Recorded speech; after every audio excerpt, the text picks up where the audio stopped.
Welcome to the show. Today I've got Warren with me. Warren started Dragon Ginger. How many years ago, Warren? November 2011, so 6 years ago. Gee, that's a long time. Yeah, that's funny. That is a long time. That is a long time ago. I remember when we met, you were in your vest outside Woodstock Distillery offloading bottles. Yes, Can you remember that? Yeah, I shared your baggies. we shared a spot there in Woodstock. Me and Woodstock Distillery, Simon. Okay. 33 square meters, and I had 16 of them. That was our first outlet.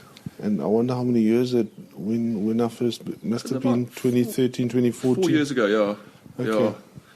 And Yeah. I remember you made me drink Simon's chocolate liqueur, and that was the best liqueur I ever tasted in my life. Yeah, no. Was it real? I mean, it tasted real like chocolate. Real. I mean, the alcohol in there was the purest alcohol you get. He wasn't making a lot of it, so you could spend some good time getting it right. Actually, you know what? I don't know if I'm allowed to say this, but his mother used to make it. He used to make the alcohol, and then his mother used it. But he stopped making it. I don't think he makes chocolate liqueur anymore. I'm sure he doesn't. He sells too much gin. Yeah, he just does the gin. Yeah. So you started. You're a Cape Town boy. You said That's it. Yeah. Born and bred on the surf.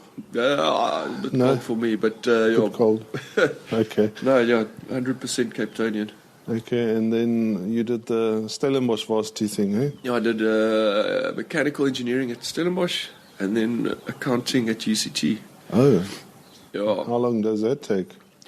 Yeah, that's a good question. Jeez, that's how long is a piece of string? If you want the shortest possible option is 4 years plus 1 year plus another year to do all of that.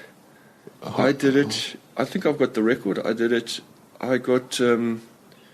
I did my first 2 years at Stellenbosch. Then I got kicked out for academic underachievement. Oh. Which is another word for partying too hard. Yeah. And then I went to tech and I got let back in for academic rehabilitation. Mm-hmm. Then I went back to Stellenbosch and I did my third year there and I got kicked out for academic underachievement. Then I went back to tech and I did a year there and I got accepted back to Stellenbosch for academic rehabilitation.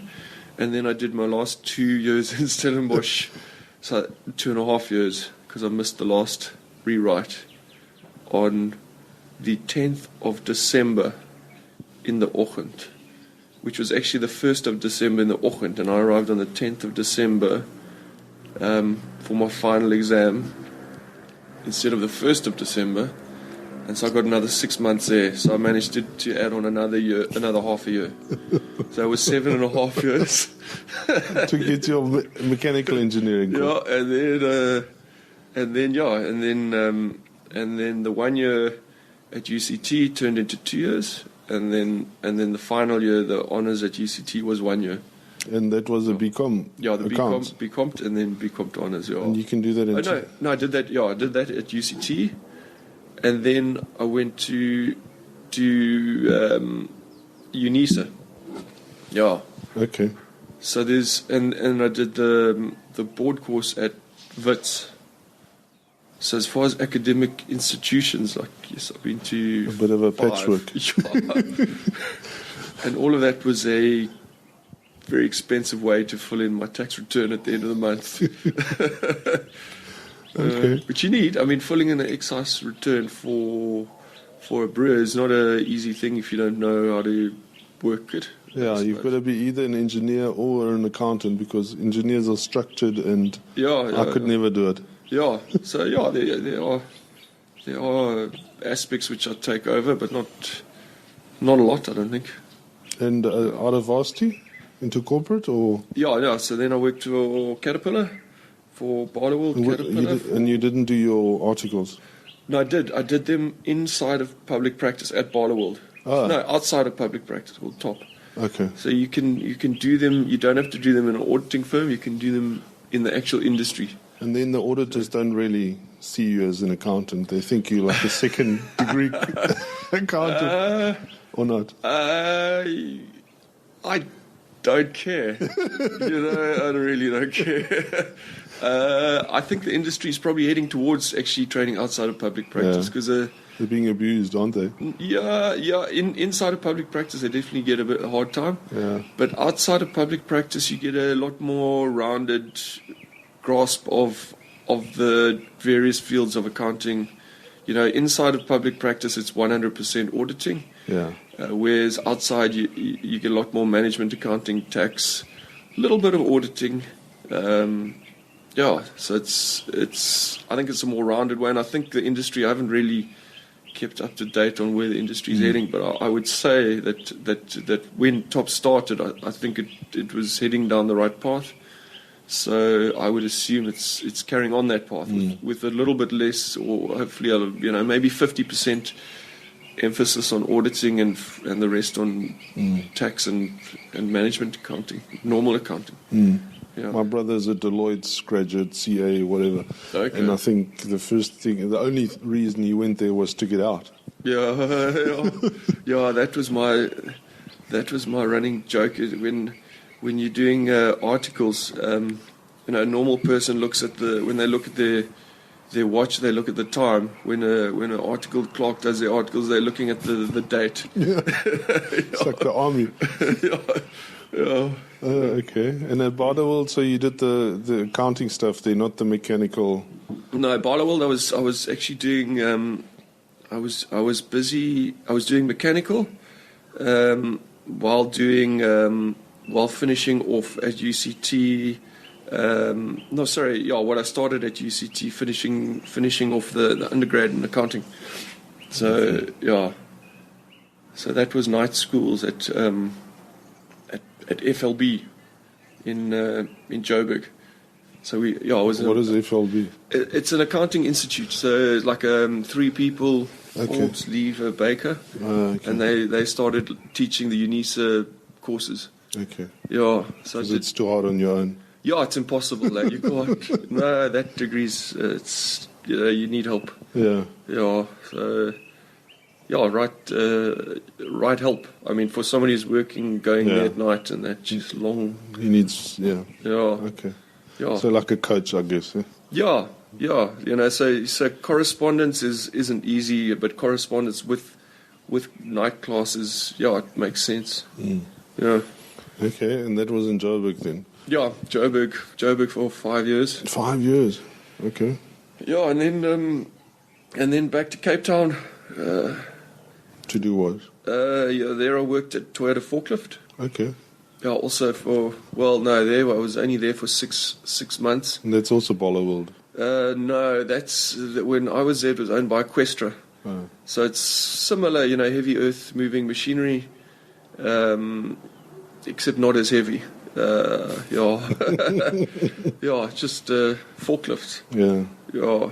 But also on the engineering side, or no? There I was more. By then I'd qualified, and it was more as a general manager position. Okay. Yeah. And then? That didn't last for very long.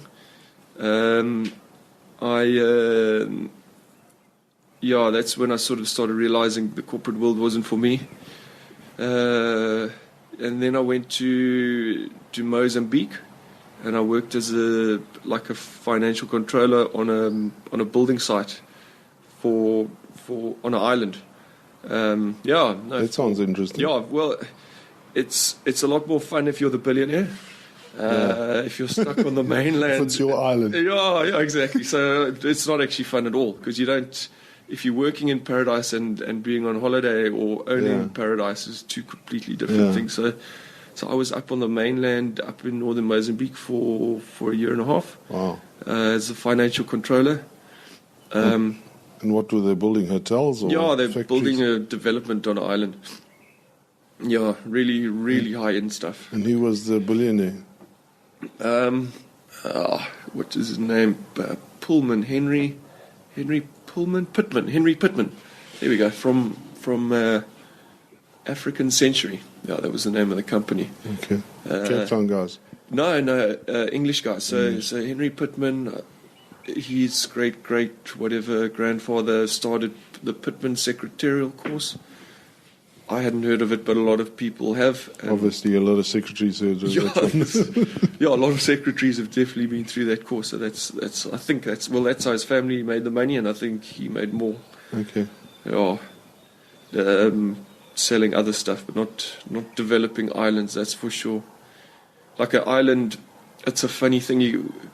He was telling me when he goes out to meetings with his friends and his business colleagues and that, and he tells them what they're up to. He says he's got a few islands that he's developing in Mozambique, and he's got a chicken farm, and all the business guys start saying, "Well, let's talk about the chicken farm," and that's true. You know, there's no money in selling plots on an island. Well, there's no profit. There's definitely money, but no profit. Yeah, it's a bit like a brewery then.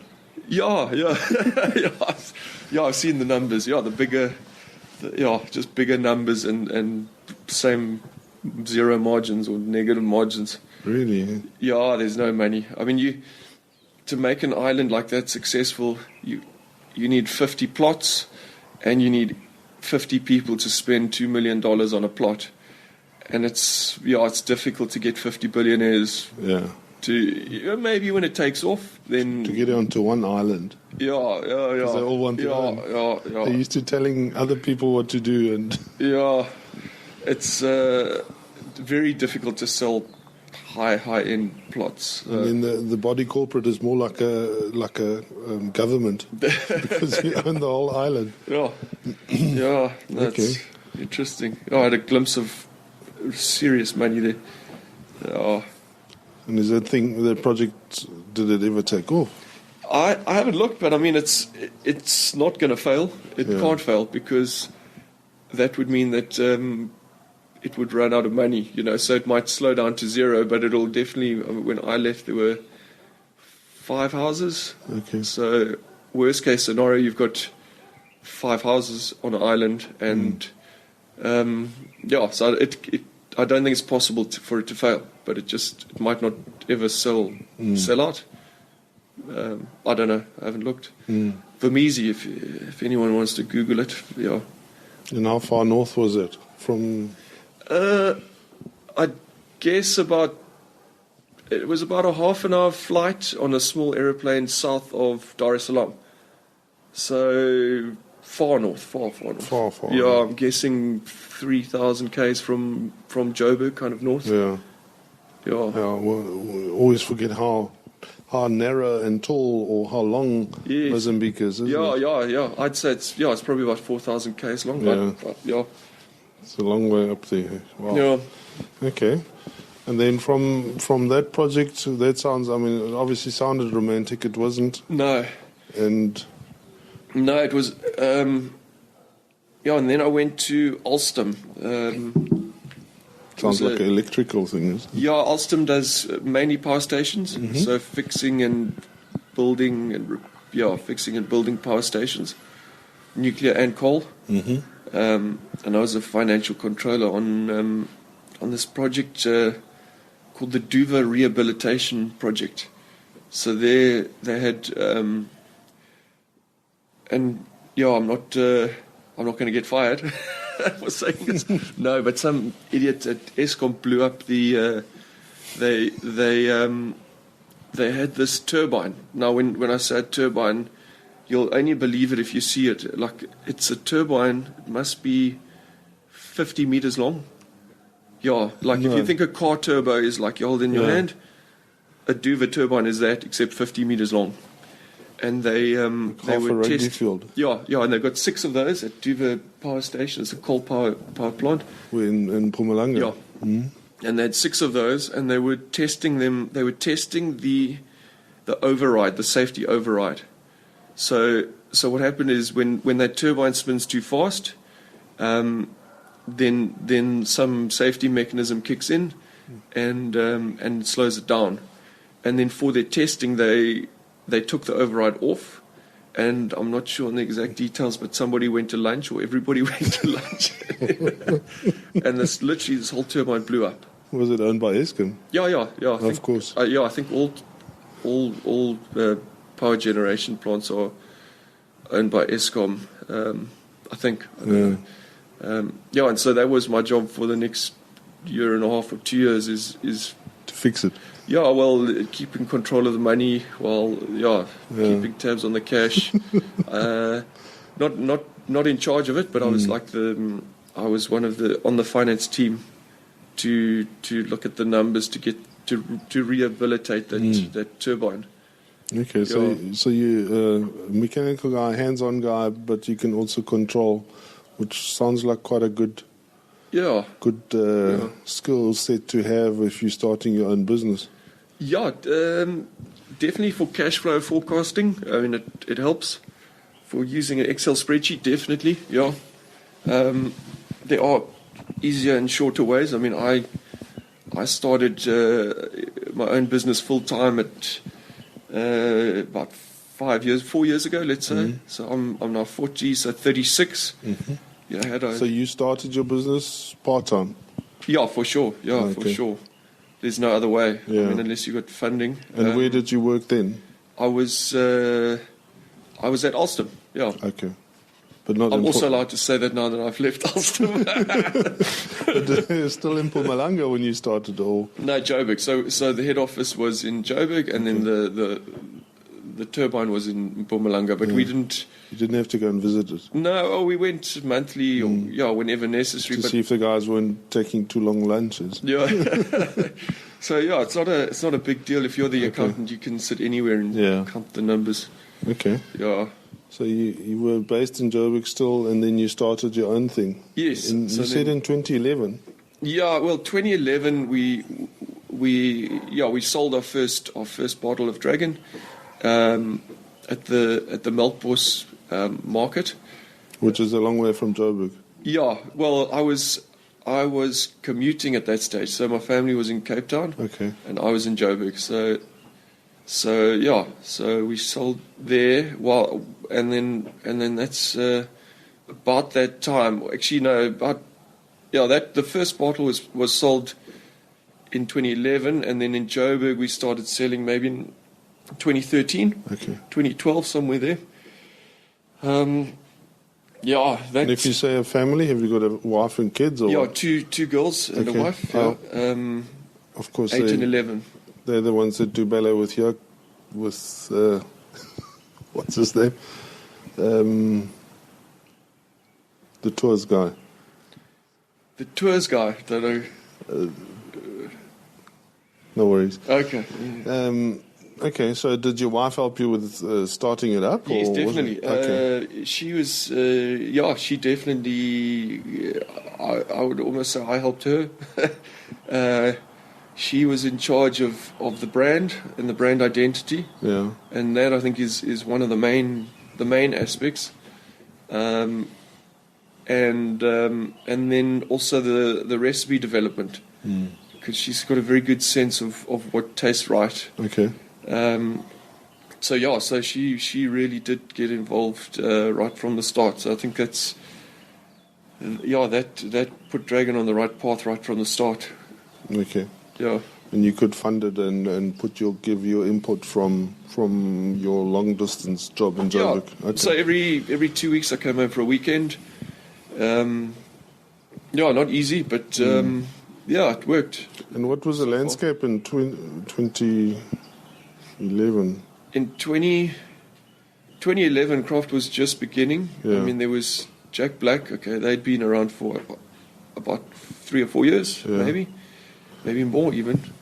Mitchell's had been around forever, but I think they were way before their time. Was it sort of when the biscuit mill started taking off? Yeah, biscuit mill was just starting. Yeah. Boston was around. I don't know who else. Darling might have started at similar times. Darling was definitely Darling started before us. Okay. By about, I would say, a year or two, but they were contract brewing. You know, Darling only really got going yesterday. Yeah, I don't say it, but So I had Kevin here the other day, and he went. We went through all the steps, and unfortunately, that podcast wasn't recorded properly. So okay, yeah. yeah, and Yeah, no, Darling's the youngest craft brewery in South Africa. That's funny. Okay, so out of Melkbos, and you still live in Melkbos? Yeah, I still live there. The factory's moved from Salt Circle in Woodstock to... We actually started in Atlantis, and then we moved to Salt Circle. When I say we, I mean Dragon and Woodstock Gin. We were sharing expenses, and then we went to Woodstock Gin, and that's when Woodstock went to their own premises next to the entrance to the biscuit mill, and we moved to a more industrial property in Killarney Gardens. And then after that, we moved to Durbanville Hills, not Durbanville Hills, Atlas Gardens in Durbanville, just next door to Durbanville Hills Wine Estate. And the one I was referring to earlier was Jochen from Absolute Tours. Yes, okay, of course, yeah, that's it. And that's why I know that you've got daughters, because they dance together. They Yes, dance together. Okay. Okay. So and I mean, I tracked you down when I was writing my beer book, and the whole idea was obviously to get people to visit the different breweries, and it was fine when you were in the biscuit mill, in Woodstock. Yeah. But when you started moving out and getting more industrial, you don't have a tap room or something where people can visit it. But so it's not on the sort of the ale trail anymore, but it's you've got a factory or a plant, and that's where things happen. Yeah, you need space and money. It depends on your... Well, maybe you don't need money to have a tasting room, because if you do it right, the tasting room could be your main source of revenue in the early stages.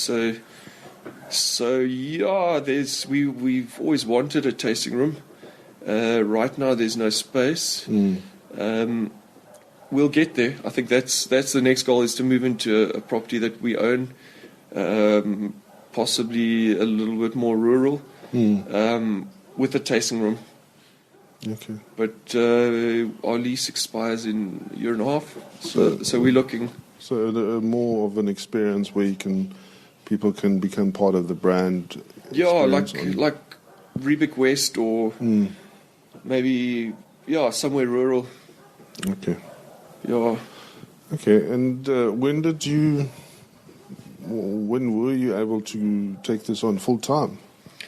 2013, 4 years ago. We left. That's quite quick, 2 years? Yeah, very quick, very quick. I mean, things, to give you an idea on sales, in 2013 we were on 1,000 litres. December 2013, we were on 1,000 litres. December 2014, we were on 10,000 litres. And how many litres do you need to pay your own salary? Yeah, about 10,000. Okay. 10,000 was sort of our break even. And when I went full time, we were on 1,000. That's in December. So 1,000 litres in December, and that's when I went full time. So it was quite a big financial risk, getting from 1,000 to no, it wasn't 10,000. Wasn't the break even? It was 5,000. Okay. So we were on it was actually 1,500. Sorry, it was 1,500. What we were on in that December when I went full time, and by the next December it was 10,000, although we needed 5,000. Okay. So it was a risk, but it was definitely paid off. I think when you're full time, things happen. Okay, and tell us a little bit about the brand. The listeners might not know the brand. So it's Dragon Ginger. And it's alcoholic ginger beer. That's it. Dragon Fiery Ginger Beer. That's it. What is the brand name? Well, that's it. Dragon Fiery Ginger Beer. Okay, and the company is called Dragon Ginger. Yeah, Dragon Ginger. Okay. We had to drop the word beer because it's not a beer, although it's for and that's the Department of Agriculture and Fisheries and Forestry being absolutely ridiculous. Yeah. Everybody knows it's a ginger beer, but you can't call it a ginger beer because if you say ginger beer, then the Department of Agriculture, Fisheries and Forestry says but then it's a beer, and why doesn't it have malt in? And so actually, if DAF had anything to do with it, you can't call Stony ginger beer a ginger beer. You have to call it a ginger soft drink. So it's called Dragon Ginger, but it's actually Dragon Ginger beer because it's made with ginger, sugar, water, yeast, and that's how you make ginger beer. Just say it again. Ginger water? Ginger water, sugar, yeast. Okay. So it's Reinheitsgebot, 4 ingredients. Reinheitsgebot. So in Germany, I mean, you would certainly not be allowed to call it a beer. No, Germans wouldn't classify that. That's for sure. And the German have got a very unfortunate name for ginger. It's called Ingwer. Yeah, Ingwer. Yeah, so which sounds like a Zulu word for crocodile or something. Oh, okay. Yeah. Okay. Yeah. So you export. Sorry, I'm going to jump to you've just been on a wonderful trip of Europe and Scandinavia, and you say very exciting stuff there. Yeah. But you also ended up in Berlin. What do the Germans say about your ginger beer? Yeah, they really liked it. I think Berlin is the place where anything new or different or completely outrageous goes. So yeah, just the fact that they hadn't tried it was really nice. Okay. So there's no ginger brewers? No, there's Ginger Joe, and I didn't see Krabbies. There was a bit of Ginger Joe, but it's not big in Germany. And it's really nice that you go into a place and a lot of the craft drinkers haven't even tried Ginger Joe, and the ones that have say, oh no, it was too sweet and I didn't like it. So the market in Germany is very receptive for Dragon. Because I think they like ginger. Yeah, the Scandinavian and Germanic countries, yeah, they definitely do, and they don't like sweet, which is different to a lot of the other countries, like the UK. I think they prefer a sweeter drink, like Krabbies. So it works well. The taste profile in Sweden and Denmark and Norway and Germany, from our experience, it works well. Okay. Yeah. Right, and when you started, you worked out of that little thing. You immediately teamed up with distributors because you're not a salesman. Yeah. That's there's two ways of doing it. The one is to do it yourself, and stay relatively small, or you go for footprint and lose your margins but go big. Yeah, and you always had lots of distributors, if I'm not mistaken. Yeah, when we started, they were very easy. Dylan from Taproom, he just left Mitchell's, so back then it wasn't a problem getting into Taproom.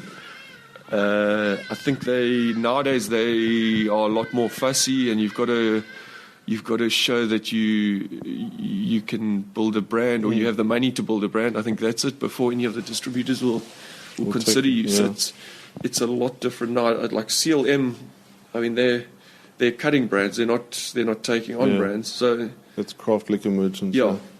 So back then it was very easy. Actually, Dylan came to me. That's okay. That's nice. I don't think. A bit like the gin now, when everybody wants a new gin. But next week, the gins will have to start selling again and not just supplying the orders. Yeah. Then the next big thing comes on, and then you start off being popular, and then next, So. Okay, so Taproom had just started CLM, Craft Liquor Merchants in Joburg. Yeah, Taproom had just left Mitchell's. Yeah, and they needed brands to sell, and they were looking for brands. Yeah. So so that was a lucky break. Yeah, they tried us. I forget the name. On top of Call It Drive, a very good craft bar, and we just got in on tap. The name. The Griffin. There we go. So that was our first customer, and then Dylan tried it at the Griffin. Our first customer in Joburg was Katie's Palace Bar. On the same day we listed Katie's Palace Bar, and then the Griffin, and then Dylan tried it at the Griffin, and then we had a coffee in Woodmead, and then he signed us up. Okay. Yeah. But you were also with Jason at Craft Liquor Merchant. No, not? we started with bottles and taps at the tap room, Okay. and then the tap room's focus was definitely on draft. tap. Yeah. And CLM's focus was on draft. On bottle. So down the line we split the two. We were lucky, I think, because I think nowadays Dylan and Jason won't split anything. You know, it's complete exclusivity or nothing. Yeah. But I think because we were there from very early on, with some begging and negotiating, and I think it's worked out well. You know, that I think Taproom is very strong on taps, and that's what they do. Yeah. You know, so I think it's worked well for Dragon. And in Cape Town, did you also have a distributor or do your own thing? Cape Town, Taproom didn't come to Cape Town till much later. Yeah. So we used last year, I think, was it? Sorry? They only went last year or the year before? Yeah. Only maybe 2 years ago. So we were using on tap, we were supplying direct and using CLM, but we really didn't have a tap presence in Cape Town. Oh, really? Yeah, and then bottles we were using CLM. Okay. Yeah. And you, obviously, I mean, you were riding on the back of the whole craft revolution or the craft beer revolution in that day. But you positioned yourself as, I guess, as not being a craft beer, but a ginger beer. Yeah, something unique early on, and I think that was a good thing in hindsight. You know, we can differentiate very early on that we're not a beer. Yeah. So when you go in on tap, if it's a 4-line cooler, you've got 3 beers and a ginger or a cider, and so it's a lot easier. Even though there's only one line to go for, that one line we have a much better chance of getting into that one line than another beer. Yeah. So and it's worked for us. Yeah. Okay. And it seems to be even easier to sell a ginger beer than a cider. Yeah, I think the taste profile is spot on. I mean, that's the only thing I can think of. There's people like the specific recipe. I think that's a big thing. Is the taste is good. I think also that we've got in early and we've got some brand dominance in the craft ginger beer field. I think that definitely helps. And when did you get your first competition? And are they still around? There were some guys, if I remember, that would the Gap or something, or what was? Mind the Gap Ginger, yes, yeah. That's a long time ago. Yeah, that came on. Was that the first kind of Yes, I would say that was the first one. That was about 4 years ago. Okay. And then after that, Gorgos Ginger. Okay. Now it's hotting up quite a bit. I know Striped Horse is launching a ginger sometime in this year. I saw another ginger called Dexter. I haven't tried it. Mm-hmm. So it's been, I mean, you've had quite a nice ride then, because people have focused, everybody's launched beer brands and cider brands and sort of left you alone on your... Yeah. Well, I don't know if it's... well, for me, it's easy to make a good ginger beer because I've been doing it for so long, but I think if you're starting from scratch... If you're starting from scratch, I don't think it is that easy to get that recipe spot on. You know, so a lot of people, I think they try, and then I think the competitors look at the effort it takes, and they look at their strengths, and a lot of the competitors out there are strong on the beer, and then do they really want to focus on a ginger beer? It's going to take time away from their main brand. Is it going to work? And so a lot of them rather stick to what you're good at. You know, I think, and I would do the same, and I am doing the same. You know, our focus is ginger beer. I'm not going to venture out into a beer or into a cider. You know, I might test run a cider and try a recipe out. But I know where the margins are. I know what we're strong at, and we are 100% ginger. So, and I think that's also what's kept us going is not trying something new. And I mean, bootstrapping, you've always been very conscious of overheads and stuff. Yeah, sure. Just from a distance, I could see that. Yeah, no, it's been tough. You know, it really is tough. We were never as profitable as 5 years ago, when we were selling 1,000 liters in December with zero overheads. Yeah. You know, that's where the money is. Now we're selling a lot more, and the overheads grow, and cash flow is everything. The margins are great. You know, if you could bank your gross margin, we'd be really happy, but you can't. Yeah. You don't even bank your net margin. You know, you bank your cash flow. So it's what you sell, and then you wait 2 months, and then or 30 days from statement, whatever it is, and then you hope that the guy pays. The bugger pays on time. Yeah. So it's cash flow and profit are two completely different things. Yeah. And gross margin, net margin are two completely different things. Yeah.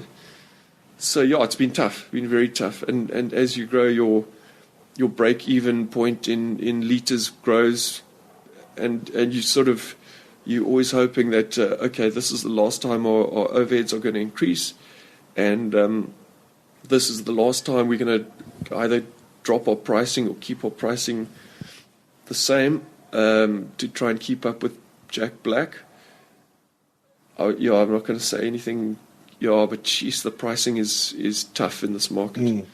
So we're hoping we've got the pricing right as low as we can go, and we're hoping our overheads aren't going to grow, and then volumes do grow, and we get some cash in the bank. Where do you like to see the bottled product in a bottle store? Well, in the craft section. No, I mean, at what sort of selling price? Price point. We go. We don't want to be cheap. We don't want to be expensive. So, for if you take, let's say, Devil's Peak First Light, what do they go for on the shelves? About, I'm guessing now, but let's say they were $19. Then we try and aim for 22. Okay. You know, whereas Devil's Peak Blockhouse would probably be 26. So a bit less than... Yeah. Okay. So you take I would say somewhere in the middle of... You take any premium brewery that's got their premium range and their budget range, and you sort of go average it out and then add a little bit, you know. So we're about, I would say, R4 more expensive than your average lager. Okay. On the shelves. For a 330ml. And that's, I think, a good place to be. I mean, I struggle to pay for craft lager. Yeah. I mean, it's the point of difference is just so small, or it's all. Yeah. I mean, there are definitely people out there who say they don't drink commercial lagers, but it is. You need a seriously compelling reason to buy a craft lager, I think, when there's good commercial lagers on the market. Yeah, I think craft is known for its experimental or new stuff. I think that's where the good stuff is. You know, the IPAs, you just don't get that in commercial lager. Yeah, and even something simple like a Weiss beer. I mean, the commercial Weiss beers haven't succeeded. Yeah, and I think that's where opportunities are. But or in other ales. Yeah. Okay, so you've managed to get your little pocket of your little niche, and you're sticking to it. But you've how big is the bottle market for you? In South Africa, in ginger beer, I would say there's room for another. In the affluent market, we could probably grow our product by another 40% in the next 3 years. It's not huge. Is it mainly draft? Oh, sorry, are you talking bottles versus taps? Yeah. Oh, I see what you mean. Sorry, I was thinking overall. In taps, funnily enough, we're quite small in taps. Oh, really? 25% of our sales are taps, Okay. 75% bottles. I think that's a good place to be.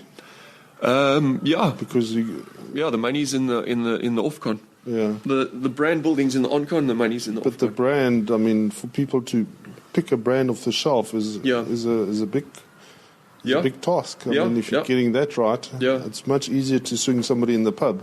Yeah.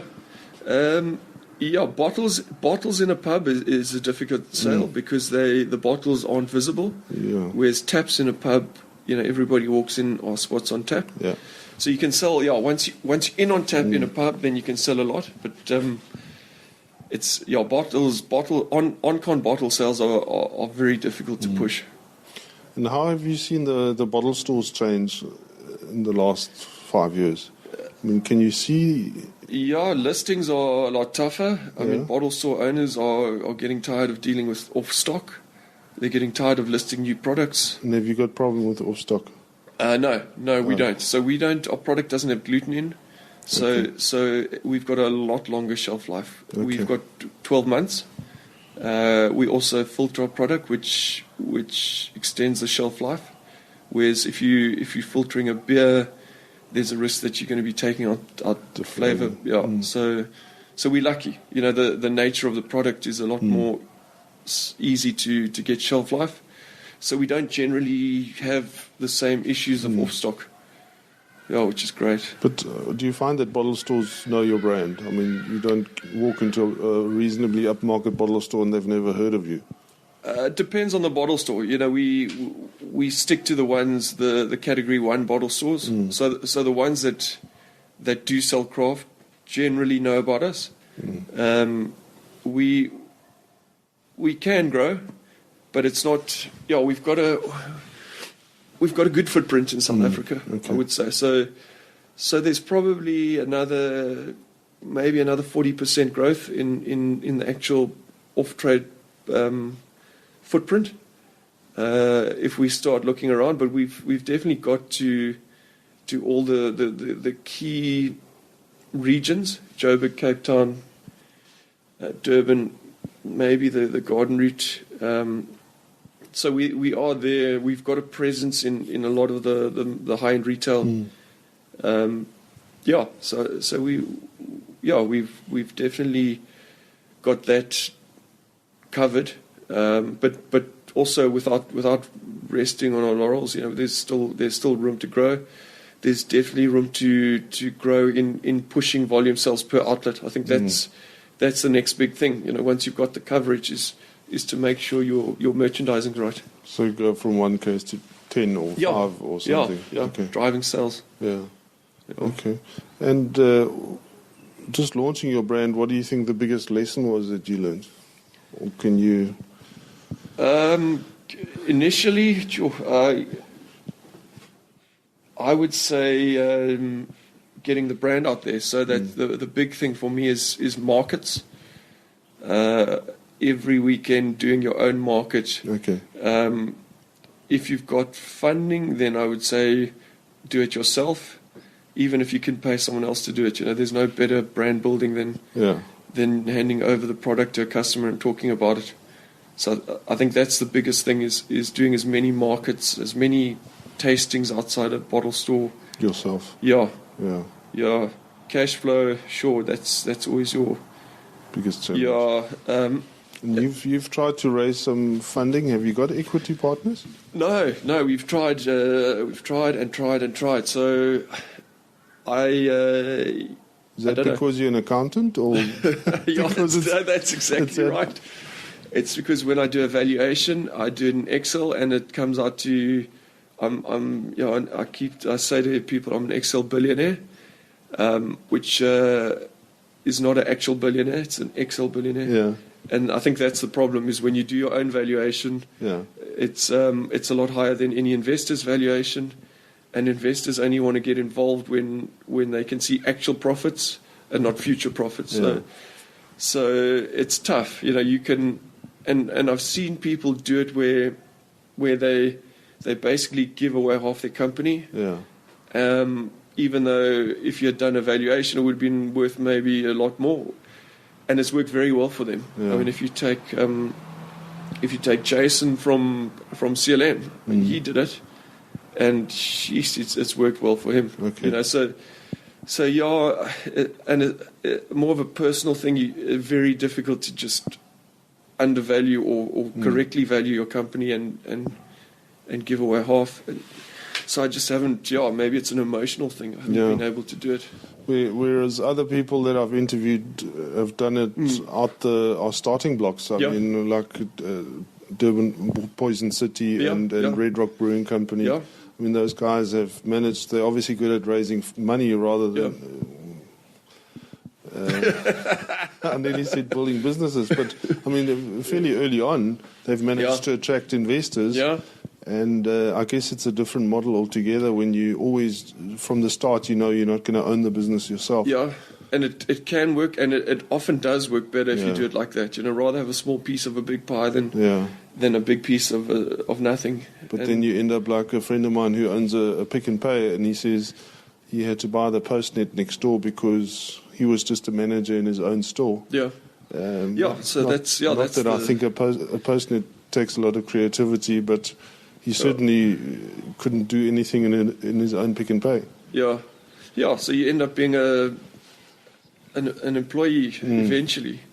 And that's also one of the benefits is we don't have shareholders, or I don't have shareholders, and you can move a lot faster. Yeah. You can make decisions a lot quicker. It's just basically me and Marco, the sales director, who run the operational decision-making side. And decisions can happen on a Skype call, whereas with shareholders, and I've seen it when dealing with bigger companies, it's always a question of let me get back to you. Yeah. I have to discuss this, and if the business is efficient enough, it's not a problem, but often it slows things down. Okay. So you're still looking for investors? Yeah, always looking. Yeah. And I think they'll come. And when they do come, then by then the company will be cash flow positive, and we won't need them. So So it's always like that. And until that stage, so it's a horse and a cart, and I'm a bit skeptical that it'll ever happen. Yeah. But we're very close to that post break even revenue or profit or cash flow side. Yeah, so you've got Marco as your sales director, and you've outsourced all the distribution and sales to third party. You just focus on production and management. Well, no. Well, recently we've found we can't rely on distributor reps. They're paid by the distributors, and the distributors have a basket of brands. A big basket of brands. Yeah. And so you end up being on a shopping list, so you can't. So what we've now done, and that's actually why I'm up in Durban, is we've entered a collaboration agreement with Durban Poison City. Sorry, Freudian. With Poison City and Durban Poison is something else. With Poison City and 031. Okay. And we sharing reps. So we going, rather than spending whatever it is on one rep per brand, we chopping that number in three, and we're getting 3 times as many reps. So we can share the load. Okay. Because you're not competing as well. We're not competing. That's the idea, is we get bigger coverage for a third of the price. And are they all in through the same distribution channel then, or not? We've all got SG in common, so whether we have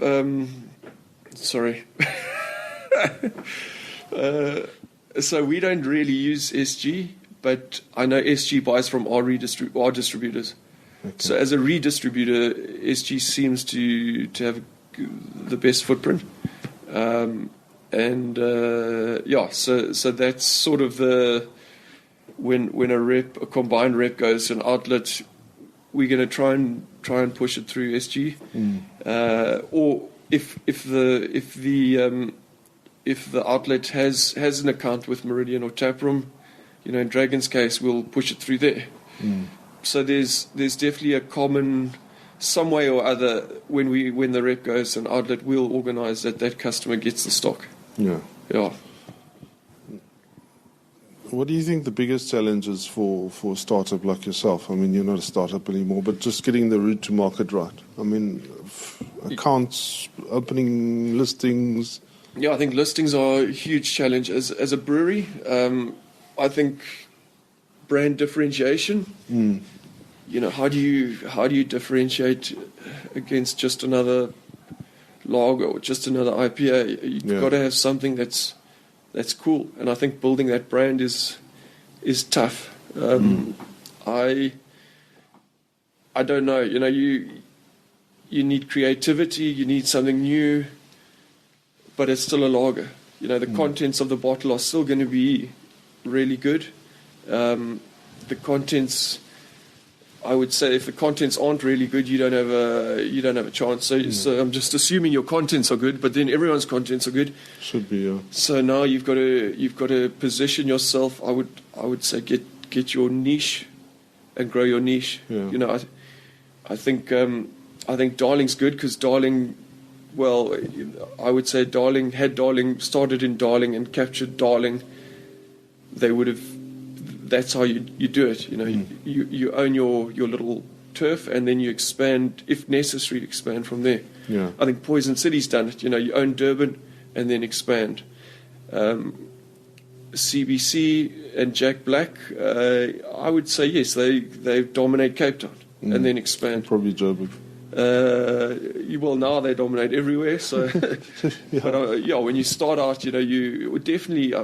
I'm open to correction, but I think Jack Black in Cape Town, they rolled out in Cape Town, dominated Cape Town, then moved to Joburg. So wherever it is, find your patch, and the less money you have, make the smaller your patch. Yeah. And dominate that, and build a brand in a small patch, and then spread, or don't spread. That. I still think the money is going small instead of going big. Yeah. Owning the brew house. So I would say if you can push half your volumes out of one outlet where you own the brew pub, you're going to do a lot better than going thin and dealing with distributors and off stock and that kind of thing. Yeah, and I think that's this message that keeps repeating itself. I always say we don't need more breweries, we need more brew pubs. Yeah. Which isn't easy because of legislation, and red tape. But I think that's kind of where the beer culture or the craft culture gets grown in the tap rooms of the brewers and the distillers. Yeah. Okay, and you've now ventured offshore. Is it exciting? Yeah, very exciting. Or was it just a tax write-off to visit Europe? No, tax write-offs. You got enough. Tax write-offs also right.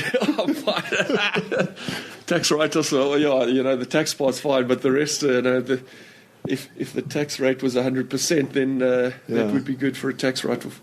But the cash flow write-offs happen at the same time as the tax write-offs. So not easy going overseas, but as far as new markets, definitely worth exploring, and I think it's going to pay off. And you've gone mainly Scandinavia, like you said, eh? Yeah, the Scandinavian and Germanic countries. The growth is in South Africa. We see it tapering off quite a bit, unless the main market starts drinking craft. Yeah. So there's pockets of overseas countries which are very receptive if it's the right product, which I think Dragon is. Mm-hmm. So yes, I think the growth is going to come from overseas. It's just about finding those countries that are receptive to Dragon, which we figure it out. We know the UK is a bit saturated. Australia's definitely saturated. It's a ginger country, isn't it? so it's a lot tougher market, and if you do your homework right, you can find the countries which are receptive and which have bigger spending power. So hopefully we've found some of them. Okay. Yeah. So that's the next step. Have you shipped your first containers? Yeah, we shipped a container to Sweden and one to Germany, and there's one heading off to Denmark hopefully next month. Cash up front? Sweden, cash up front. Germans are very good at negotiating terms, so... But at least you know you're going to get your money. Yeah. So Germans not, and then it all depends on the pricing and on the terms and the selling ability of the distributor, how we negotiate various things. Okay. Yeah, but in general, CODX works is what we do. You know, it's for cash flow purposes. Unless there's a very good reason, we're not going to let stock leave the factory without paying for it. Yeah. Okay. And you've now got, I think you've got 5 SKUs. You've got the original Fiery Ginger, you've got the double Dragon. Yes. You've got a light. Yep. An apple. Yes. And the Kings. That's it. Yeah, that's another story. The Kings is the non-alcoholic one. Yeah, so I think we've overdone it. Okay. I would like to have one brand, one SKU. Yeah. But I hear an accounting speaking. Yeah, it gets too much. Although we've kept to our core focus of ginger. Yeah.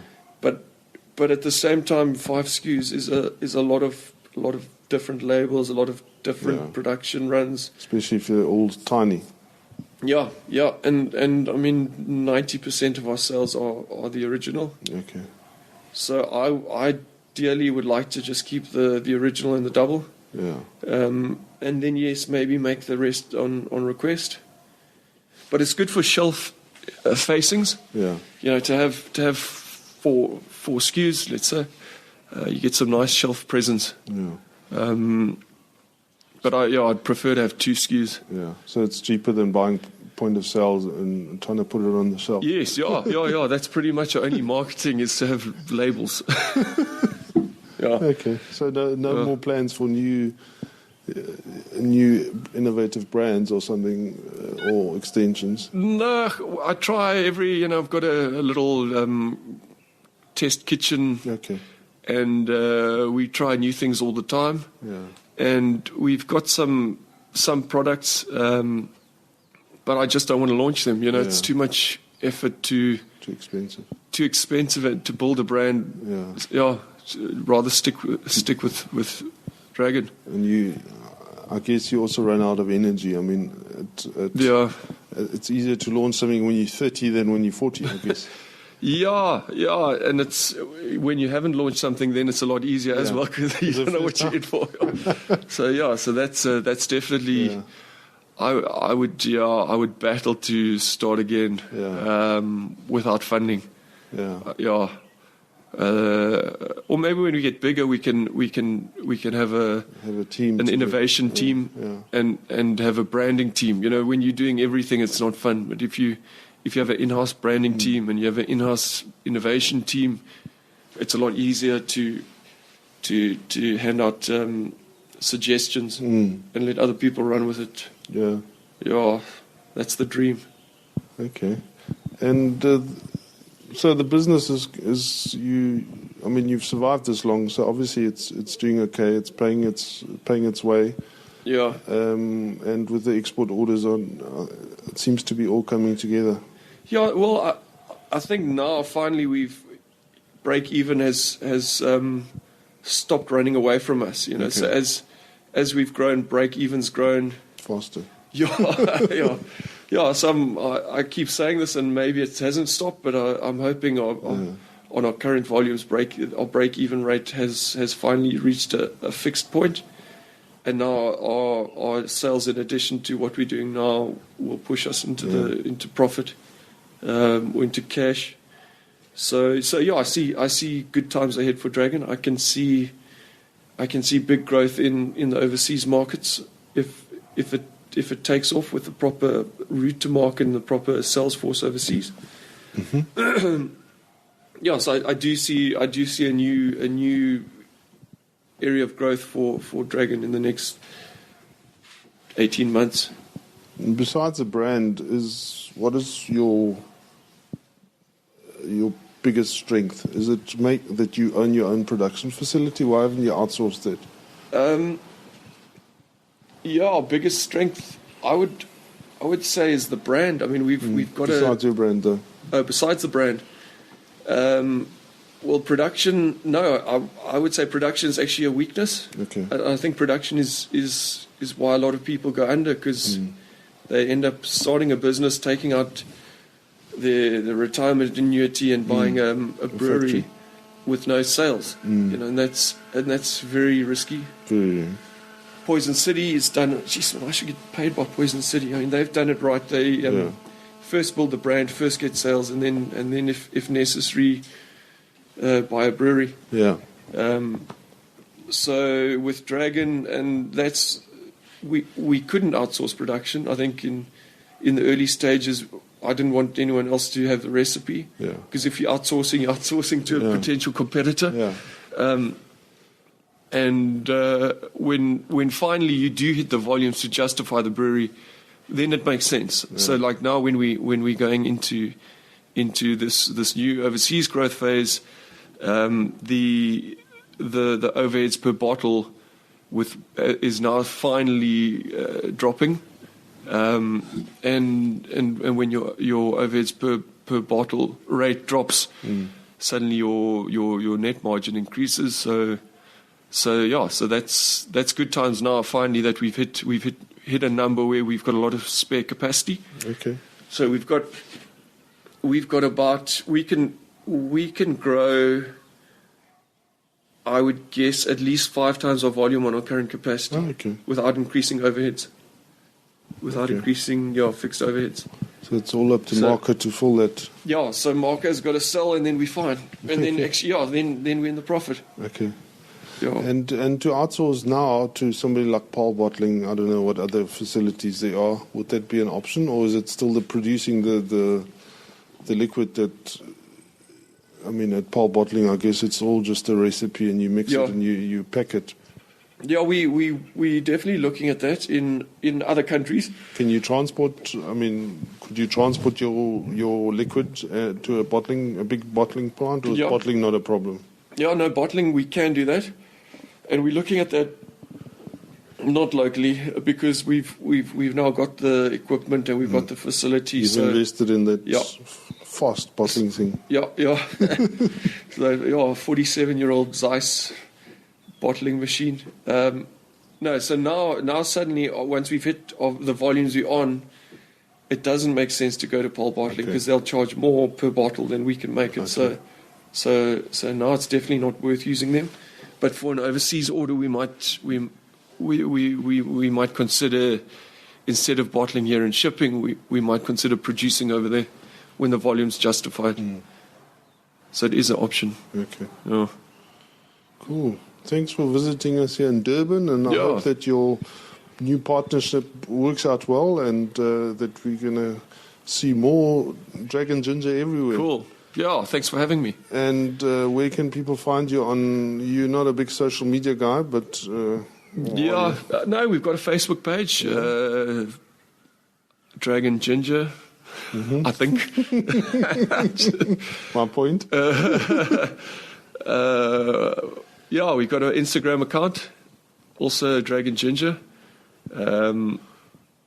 And the trade knows where to order, where to find you. We're available in pretty much all Checkers, Pick and Pay tops, Macro. We're still battling to get into, when I say Checkers, not all Checkers is, but... the better ones. Yeah, all the good ones. Yeah. No, we're in the Western Cape Checkers. That's the one, one area we're not in is national with Checkers. I wonder why that is, because your shelf life is pretty good. Yeah, Ivan, if you're out there, if you're listening. Is it Ivan or... Yeah, it's definitely... it might be Clayton. Not Clayton. No, it's either Ivan or Clayton. I don't know. Somebody needs some free ginger. Well, we tried that. I Didn't work. I mean, I can just tell you from our local... I regularly pop into the Checker stores for my own consumption, not because I don't want to support my dear Tops customers, but because people Checkers does discount like Devil's Peak IPAs to $50 a 6-pack. Yeah. Because it never sells at normal price. Yeah, well, so they're still struggling to get the craft thing going in the Checker stores, I think. Yep. Really? Yeah. Yeah, I don't think they're taking on a lot of brands. I'm not sure if they're culling brands in Checkers, but they. I think, and I don't know, but I think that's their strategy is to keep their offering quite small and push the brands that sell. Yeah. But it also gives you a bit of exclusivity if you're not everywhere. Yeah. Okay. Cool. Thank you. Yeah, pleasure. We'll see you in the trade. Yeah. Thank you. Cheers, man. Cheers.